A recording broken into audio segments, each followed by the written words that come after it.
मैं हूं किशोर अजवाणी। आप देख रहे हैं आज की ताजा खबर और मैं हूं आपके साथ शिवानी पांडे। रूस के हमलों से यूक्रेन थर्रा रहा है और इसी बीच सोमवार को यूएनजीए यानी कि संयुक्त राष्ट्र महासभा का 11वां विशेष आपात सत्र बुलाया गया। इसमें संयुक्त राष्ट्र ने दोनों पक्षों को दो टूक लड़ाई रोकने के लिए कहा। साथ ही इस बात पर जोर दिया गया कि इस मसले का हल सिर्फ बातचीत से ही संभव है। यूएनजीए ने रूस को साफ कहा है कि उसे यूक्रेन पर हमले तुरंत रोकने होंगे। उधर यूक्रेन ने भी यूएनजीए में बिना शर्त रूस के सैनिकों की वापसी की मांग करते हुए ये कहा कि मौजूदा संकट के लिए सिर्फ और सिर्फ रूस जिम्मेदार है। If Ukraine does not survive, international peace will not survive. If Ukraine does not survive, the United Nations will not survive. Have no illusions.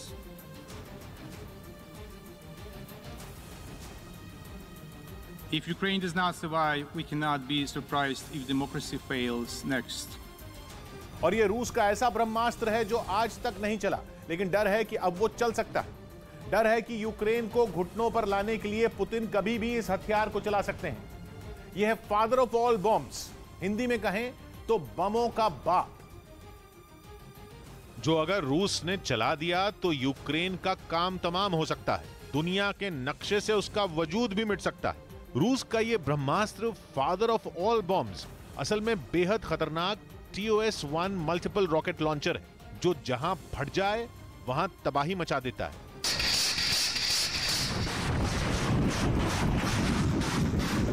आग छोड़ते ताबड़तोड़ रॉकेटों की ऐसी बरसात कि उन्हें देखकर ही सांसें अटक जाएं। धरती ही रहम की भीख मांगने लगे। जहां ऐसे घातक रॉकेटों ने धावा बोल दिया, वहां का तो फिर भगवान ही मालिक है। ब्रिटेन की फौज ने तो चेतावनी दी है कि अगर रूस ने इन रॉकेटों को दाग दिया तो यूक्रेन में हजारों लोगों की जान जा सकती है। मगर खबर है कि पुतिन ने इस खतरनाक रॉकेट लॉन्चर सिस्टम को जंग के मैदान में उतार दिया है। अमेरिकी न्यूज चैनल CNN ने तो दावा तक कर दिया है कि उसके पत्रकारों ने 2 दिन पहले रूस के बेलग्रोद प्रांत में इस रॉकेट लॉन्चर सिस्टम को फ्रंट लाइन की तरफ जाते हुए भी देखा। बेलग्रोद रूस के पश्चिम में है, जिससे यूक्रेन की सीमा लगती है। बॉर्डर के दूसरे तरफ है यूक्रेन का दूसरा सबसे बड़ा शहर खार्किव। खार्किव वो जगह है जहां पहले दिन से ही रूस की सेना और यूक्रेन की फौज में भयानक युद्ध छिड़ा हुआ है। माना जा रहा है कि रूस ने खार्किव पर कब्जा जमाने के लिए ही अपना घातक रॉकेट लॉन्चर सिस्टम वहां भेजा है। हालांकि रूस का ये घातक फादर ऑफ ऑल बॉम्ब्स कोई परमाणु बम नहीं है, मगर परमाणु बम से कम भी नहीं। अमेरिका के पास है मदर ऑफ ऑल बॉम्ब्स, जो कि अमेरिका का सबसे ताकतवर गैर परमाणु हथियार है। उसे टक्कर देने के लिए रूस ने 2007 में TOS-1 मल्टीपल रॉकेट लॉन्चर बनाया और दावा किया कि उसका यह हथियार अमेरिका के मदर ऑफ ऑल बॉम्ब से भी 4 गुना ज्यादा ताकतवर है। इसलिए पूरी दुनिया रूस के हथियार को फादर ऑफ ऑल बॉम्ब्स के नाम से जानती है। यह ऐसा लॉन्चर है जो महज 15 सेकंड में आग बरसाने वाले रॉकेटों के 30 राउंड फायर कर सकता है और करीब 984 फीट तक के दायरे में जिंदगी का नामो निशान मिटा सकता है। रूस का यह ब्रह्मास्त्र ऐसा बॉम्ब है जो हवा में ही आग लगा देता है। इसमें आम विस्फोटक नहीं होता, बल्कि तेजी से आग पकड़ने वाला ऐसा ईंधन होता है जो फायर होते ही हवा में उड़ जाता है।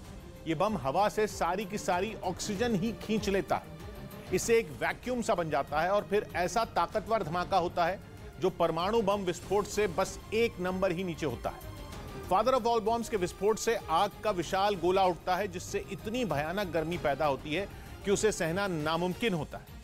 ये तो बस धमाके की बात है। धमाके के बाद रूस का फादर ऑफ ऑल बॉम्ब्स जो तेज दबाव पैदा करता है, उससे तो काफी वक्त तक धरती कांपती रहती है। और तो और इस बम के अंदर बेहद महीन मेटल के छर्रे भी होते हैं।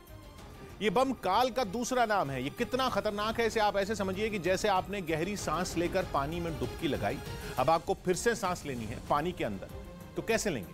रूस का ये फादर ऑफ ऑल बॉम्ब्स जब फटता है तो वहां मौजूद लोगों का यही हाल होता है। लेकिन तब सांस लेने के लिए पानी नहीं, हर तरफ बस जहरीला बारूद होता है। रूस ने अपना यह हथियार बनाया ही है दुश्मन की किलेबंदी को तोड़ने के लिए। बमों का यह बाप बंकर, किलों और गुफाओं को चुटकी बजाते ही तबाह कर सकता है। मतलब यह महफूज जगह पर छिपे बैठे दुश्मन को जान बचाकर निकलने का भी मौका नहीं देता। और यूक्रेन में तो कई आम लोगों ने बंकरों और अंडरग्राउंड मेट्रो स्टेशनों में ही पनाह ली हुई। दावा तो यह भी है कि father of all bombs underground बंकरों में मौजूद सारी ऑक्सीजन भी खत्म कर सकता है। यानी भले ही लोग हवाई हमलों से बचने के लिए जमीन के अंदर छिप जाएं, वहां भी फादर ऑफ ऑल बॉम्ब्स उनका काल बनकर टपक पड़ता है। इसके विस्फोट से इंसान की हड्डियां टूट सकती हैं उसकी आंखें निकल सकती हैं, कान के पर्दे फट सकते हैं और तो और शरीर के अंदरूनी अंग तक अपनी जगह से हिल सकते हैं।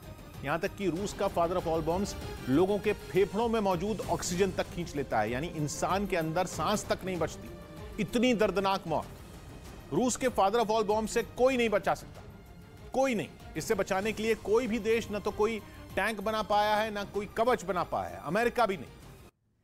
और प्रधानमंत्री नरेंद्र मोदी ने यूक्रेन संकट पर सोमवार शाम को एक और हाई लेवल बैठक की। इस बैठक में विदेश मंत्री एस जयशंकर, केंद्रीय मंत्री पीयूष गोयल, हरदीप पुरी, ज्योतिरादित्य सिंधिया, वीके सिंह, किरण रिजिजू और विदेश सचिव हर्षवर्धन श्रृंगला समेत कई अधिकारी मौजूद रहे। बैठक में यूक्रेन से भारतीयों को निकालने की रणनीति तैयार की गई है, जिसके तहत सरकार के 4 मंत्री यूक्रेन के पड़ोसी देशों में जाएंगे। इसके तहत वीके सिंह पोलैंड, किरण रिजिजू स्लोवाकिया, हरदीप पुरी हंगरी, जबकि ज्योतिरादित्य सिंधिया रोमानिया और मोल्दोवा जाएंगे। फिर ये मंत्री यूक्रेन में फंसे भारतीय लोगों से बातचीत और उनको निकालने के प्रबंध कराएंगे। और इतना ही नहीं, भारत अपने पड़ोसी और विकासशील देशों की मदद भी करेगा और उनके लोगों को भी उनके देश पहुंचाएगा। सूत्रों के मुताबिक इनको भारत का विशेष दूत बनाकर भेजा जा रहा है। यूक्रेन का हवाई क्षेत्र बंद होने की वजह से भारत वहां फंसे अपने नागरिकों को रोमानिया, हंगरी, पोलैंड और स्लोवाकिया से लगी यूक्रेन की सीमा चौकियों के जरिए वहां से बाहर निकाल रहा है। और इतना ही नहीं, यूक्रेन और रूस के बीच जारी जंग में भले ही भारत ने किसी का भी पक्ष नहीं लिया है, लेकिन उसने मानवीय आधार पर बड़ा दखल देने का फैसला लिया है। पीएम मोदी ने यूक्रेन को मानवीय मदद भेजने का भी फैसला लिया है, जिसके जरिए भारत यूक्रेन को खाना, पानी और दवाएं समेत कई जरूरी सामान मुहैया कराएगा। My government has also decided to provide urgent relief supplies, including medicines, and these are being dispatched. सैन्य ठिकानों के साथ ही अब यूक्रेन के रिहायशी इलाकों में भी रूस के हमले बढ़ गए। पिछले कुछ घंटों में रूसी मिसाइलों ने कई शहरों को अपना निशाना बनाया, जिसकी कुछ तस्वीरें चर्निव शहर से भी सामने आई। रूस के ताबड़तोड़ हमलों के बाद इस शहर का ज्यादातर हिस्सा तबाह हो गया। कई इमारतें खंडहर में तब्दील हो गईं, तो जगह जगह मलबे का ढेर लग गया। कुछ जगहों पर तो हमले के कई घंटे बाद भी आग की लपटें उठती नजर आईं। रूसी मिसाइलों ने यूक्रेन के ओख्तिर्का शहर की भी यही हालत की, जहां हमले से कई मकान ढह गए। मकानों के साथ सड़कों पर खड़ी कई गाड़ियां भी हमले की चपेट में आ गईं, जिसके बाद स्थानीय प्रशासन राहत और बचाव के काम में जुट गया। वहां कई लोगों के मारे जाने की खबर है। इसके साथ ही रूसी सैनिकों ने इरपिन शहर के भी रिहायशी इलाके पर बम बरसाए, जिसकी वजह से कई इमारतों में आग लग गई।